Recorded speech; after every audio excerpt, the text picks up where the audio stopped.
been in hospital for just over a week. The Vatican have now released a statement saying the 88-year-old pontiff is in a critical condition. Let's get more from our correspondent in Rome, Josephine McKenna. Josephine, what do we know about the Pope's current state? Well, it does seem that his condition has deteriorated today. The Vatican said that he had a prolonged respiratory crisis today in hospital that required a high flow of oxygen. He also had a blood transfusion for a disorder that seemed to be related to anemia.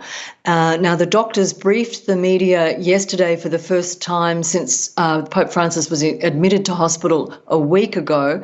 And they said yesterday one of the biggest concerns is sepsis, which is a blood infection. And if he does get that kind of infection, it could affect his organs and ultimately cause his demise. So at the moment, a great deal of concern. The crisis has been named by the Vatican as a crisis, and his condition has been considered critical.